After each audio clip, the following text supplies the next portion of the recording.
Welcome to the presentation of FoodAdvisor mobile application, produced by Team Rain, for the workshop Google 2016. Feature implemented within the app. The application has two ways to use, each one assigned to a specific user target. The simplest way is the user mode, the left button, in which a customer can track products by taking a picture of the QR code printed on the food's label, and the app will show a map of the article travel. Inside the map, you can see the path of the product, showing with markers where the product was exchanged along its trajectory. These markers allow, in addition to having detailed exchange information. The second way, the right button, is the producer mode with a login administration panel.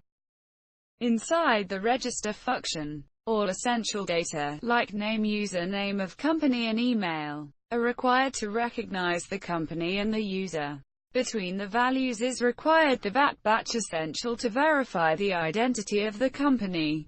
Once the registration is made, you can proceed to log in. After a welcome message, you have access to the administration panel. Left above, you will see the three horizontal bars that are the menu symbol. The menu contains several options. First option, add the transaction of food received from other producers.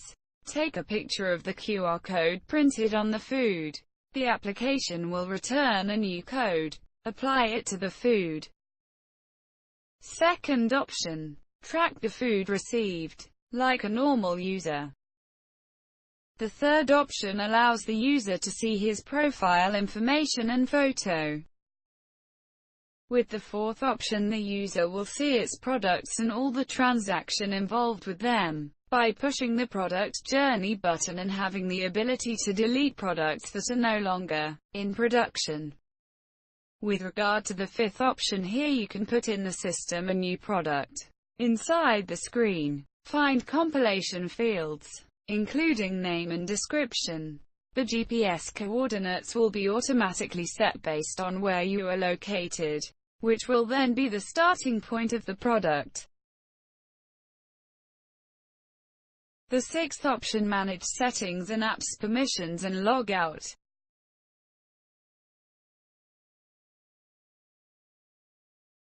The last two options are for report to a bug of the application and to see credits, developers and designers who worked in the project. To implement all these features, the application uses GPS, internet, camera, and external internal storage permissions.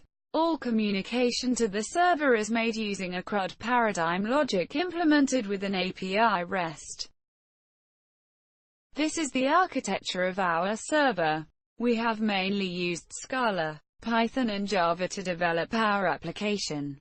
Java is interfaced with our MySQL database through the JDBC Java Database Connector. Furthermore, we have used the Akka HTTP module, written in Scala, to implement the REST API. The initial critical point to manufacturers, because of the low initial popularity of the app, are little tempted to use it, so through the various social network we trying to make it known. People who do not use the internet regularly, as we expected, were not inclined to use it. For this problem, we simplified their user interface as much as possible to make it more user-friendly. Other important, critical point is that some sellers are unlikely to let know the origin of their products for various reasons. Our actual solution is demonstrate them that transparency is one of the best approaches for brand loyalty in food.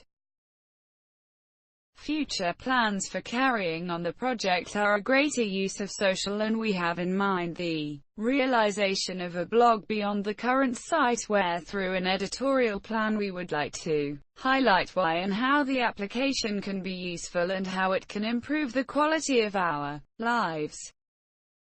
For the application, if we had more time, we would like to rewrite different parts, such as server calls, because they are not optimized as we would like. Moreover, login system is easy to hack and it's not safe. Real login implementation is fundamental to prevent hacking and data rob. Using a tokenizer system will be safe and more functional, but this issue comes from a server choice. Layout and graphics were really appreciated by producers involved in beta test, but the users want more features than just the tracking. So another good idea could be a new user mode with more feature requested by users, login by social networks, share the product they bought with app, possibility to have more information verified about the producer, possibility for the producer to edit his personal information, easy to done inside the application, but needs more API REST, products changes and track of works done with it.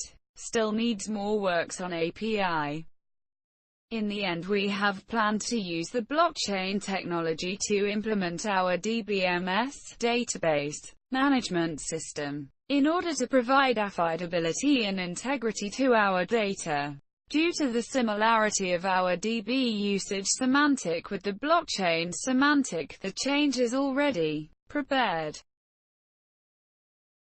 Blockchain technology. It is a type of decentralized database that keeps records of digital, in our case physical, transactions, rather than having a central administrator like a traditional database. It has a network of replicated databases, in our case in the smartphones, synchronized via the internet and visible to anyone within the network.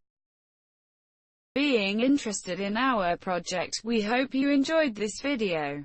For all of us in the ra.ne group, it was wonderful to be able to participate in this project and to learn new things.